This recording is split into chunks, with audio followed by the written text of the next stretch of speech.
দাদা একাধিক জায়গা আজকে ইডির রেড, কি মনে হচ্ছে দুর্নীতির মাথাটা কবে ধরা পড়বে? গোটা বাংলার মানুষ একটা প্রশ্নের উত্তর চায়, দুর্নীতির মাথাটা কবে ধরা? দুর্নীতি হয়নি এমন কোনো জায়গা নেই, দুর্নীতি হয়নি এমন কোনো জায়গা নেই। যদি খটিতে যান মৎস্যজীবী খটি, সেখানেও দেখবেন দুর্নীতি হয়েছে।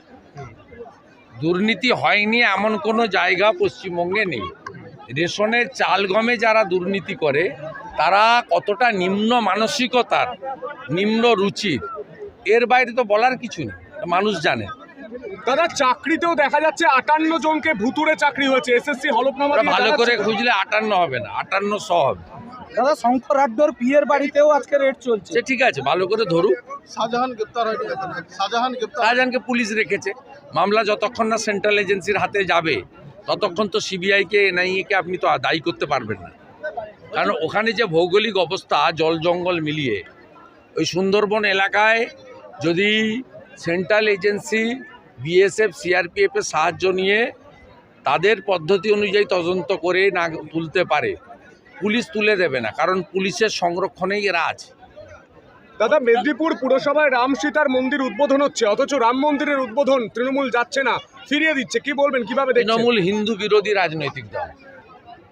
পাকিস্তানে শবে বরাতের দিন অপশনাল হলিডে, আর পশ্চিমবঙ্গে শবে বরাতের পরের দিন, ওই দিন রবিবার পড়ার জন্য ছুটি দিয়েছে। আমাদের আপত্তি নেই, আমরা সমস্ত ধর্মকে শ্রদ্ধা করি, একদিন কেন 3 দিন ছুটি দিয়ে দেন। কিন্তু আপনি পৌষ সংক্রান্তিতে ছুটি দেন না, আপনি রামনবমীতে ছুটি দেন না, সরস্বতী পুজোর পরের দিন বাচ্চারা স্কুলে আসে, ফিস্ট হয়, আনন্দ হয়, একদিন ছুটি দেন, পরের দিন ছুটি দেন না। এই মানসিকতা এই রাজ্যের সরকারের। এরা গেরুয়া ধ্বজ দেখলে, এরা যেভাবে সাধুদের উপরে পুরুলিয়ার কাশীপুরে আক্রমণ হয়েছে, সাধুদের উপরে, এ ভাবা যায় না আমরা কোন রাজ্যে, কোন জঙ্গলের রাজত্বে বসবাস করছি। গেরুয়া হচ্ছে শৌর্য বীর্যের প্রতীক, গেরুয়া স্বামী বিবেকানন্দের প্রতীক, গেরুয়া হিন্দুদের প্রতীক, আর হিন্দুদের দেশ হচ্ছে হিন্দুস্তান, ভারতবর্ষ। সেখানে গেরুয়া দেখলে মারছে। সাধুদেরকে উলঙ্গ করে যেভাবে প্রকাশ্যে পিটিয়েছে একজন সিভিক আনোয়ার বলে, এদের কি মানসিকতা! এদের দেহ ভারতে, খাচ্ছে ভারতে, আর মাইন্ডসেটটা পাকিস্তানে ঢুকে আছে। দাদা আপনি সব মুসলিম তো খারাপ না, আমার কাছ থেকে তো প্রসাদ নিলেন তৈমুর ভাই এখানকার, এরা রাষ্ট্রবাদী মুসলিম, সব মুসলিম খারাপ না। কিন্তু এই যে শাহজাহানদের মডেল, এই আমদানিটা মমতা ব্যানার্জি, এখানে আছে কলাগেছিয়াতে ইয়াসিন, আপনি পেরোতে পারবেন না, ওখানে মারপিট করবেই, কারণ পুলিশ বাবা আছে। পুলিশ তো শিডিউল কাস্টের ঘরে মারে, মৎস্যজীবীদের এই এই এই এই নিচকসবা অঞ্চলে 42টা ঘরের দরজা ভেঙেছে।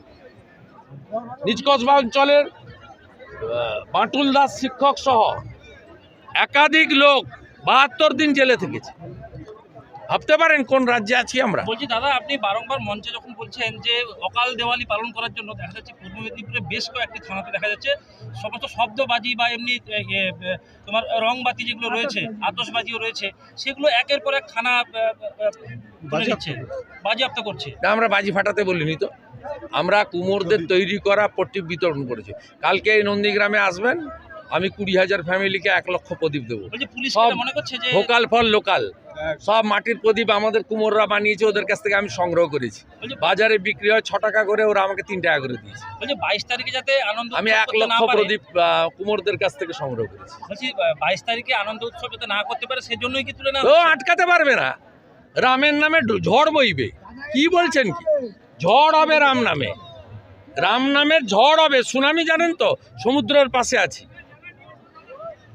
আমফান দেখেছি, 22 তারিখে রাম নামের সুনামি দেখবো। जो हिंदू हित में काम करेगा वही बंगाल में राज करेगा।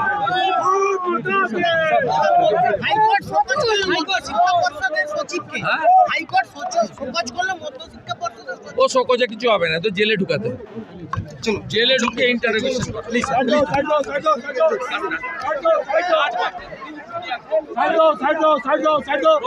একদম সাইড